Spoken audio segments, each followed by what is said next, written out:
ప్రభుత్వం 2047 విజన్ ఏదైతే స్వాతంత్రం వచ్చి 100 సంవత్సరాల సందర్భంగా భారత ప్రభుత్వం ఒక టార్గెట్ ఫిక్స్ చేసుకొని పోతున్న సందర్భంలో ఇంక్లూజివ్ గ్రోత్ ఉండాలంటే రాష్ట్రాలు కూడా ఒక టార్గెట్ ఫిక్స్ చేసుకొని ముందుకు పోవాలనే ఇన్స్పిరేషన్ తోటి ఈరోజు కాంగ్రెస్ ప్రభుత్వం రేవంత్ రెడ్డి గారికి సంబంధించిన టార్గెట్ ను ఫిక్స్ చేసుకొని ముందుకు పోవాలి అనేటువంటి ఒక ఆలోచనతోటి విజన్ డాక్యుమెంట్ తయారు చేసాం. దాన్ని డిసెంబర్ 9 నుండి అమలు చేసి ముందుకు తీసుకుపోయే ప్రయత్నం చేస్తాం.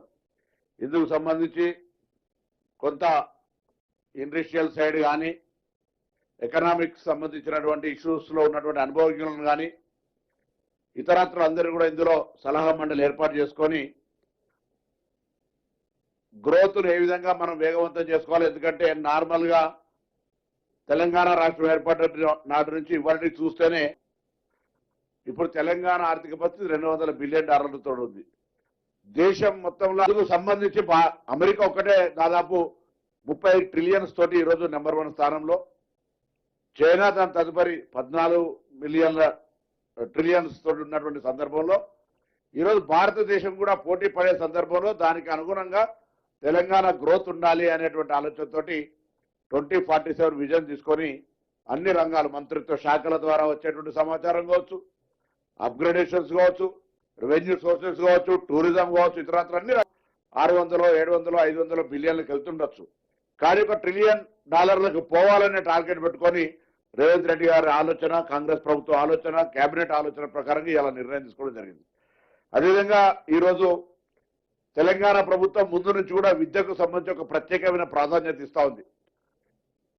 గత విద్యా సంవత్సరం ప్రారంభక ముందు అమ్మ ఆదర్శ పాఠశాలల పేరు మీద విద్యా వ్యవస్థను మారుస్తూ ఇన్ఫ్రాస్ట్రక్చర్ క్రియేట్ చేస్తూ ఉద్యోగస్తుల టీచర్ల బదిలీలు చేస్తూ ప్రమోషన్లు ఇచ్చు కొత్త నియామకాలు చేపట్టే కార్యక్రమంతో పాటుగా అనేకమైనటువంటి కార్యక్రమాలు గురుకులాల వైపు వాళ్ళకు సంబంధించినటువంటి బెస్ట్ ఛార్జీలను పెంచడం చొప్పున ప్రతి విద్యా సంవత్సరం 180 చొప్పున 6 సంవత్సరాలకు 1080 మందిని అడ్మిషన్లు తీసుకోవడానికి ఇలా కేబినెట్ ఆమోదించింది. అదేవిధంగా గ్రామీణ ప్రాంతమైనటువంటి హుస్నాబాద్ లో శాతవాహన యూనివర్సిటీ కింద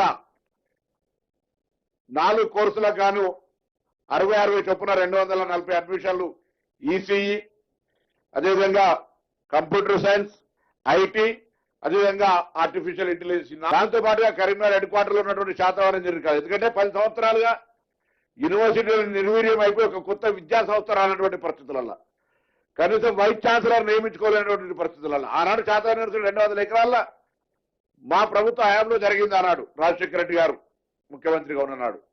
దాని తర్వాత ఒక వైస్ ఛాన్సలర్ విధంగా 60 చొప్పున 2 క్లాసులకు ఎల్ఎల్బి అడ్మిషన్లు ప్రభుత్వ తరఫున శాతవాహన యూనివర్సిటీ లా కాలేజ్, అదేవిధంగా 60 సీట్లు ఎల్ఎం చొప్పున తీసుకోవడానికి అలా ప్రభుత్వం కేబినెట్ ఆమోదించింది.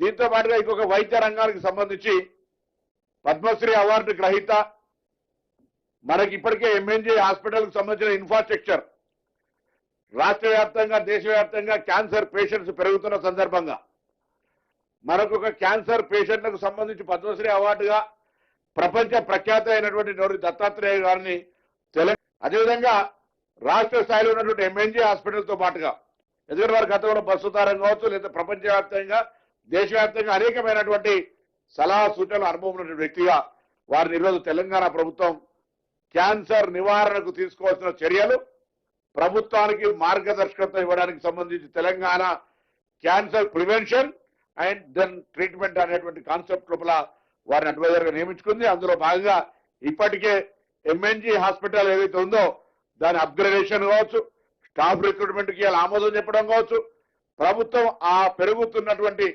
క్యాన్సర్ కు సంబంధించినటువంటి ప్రివెన్షన్ తో పాటుగా ట్రీట్మెంట్ కు సంబంధించి అన్ని రకాల చర్యలు తీసుకునే విధంగా ప్రభుత్వం నిర్ణయం తీసుకుందనే మాట కూడా ఈ సందర్భంగా మనవి చేస్తాను. ఈరోజే కోర్టు హియరింగ్ అయిపోయి రిజర్వ్ చేసింది కాబట్టి ఆ అంశం యొక్క ప్రస్తావన చేయలేదు. కోర్టు తీర్పు ప్రకారంగా కార్యక్రమం కొనసాగుతుంది.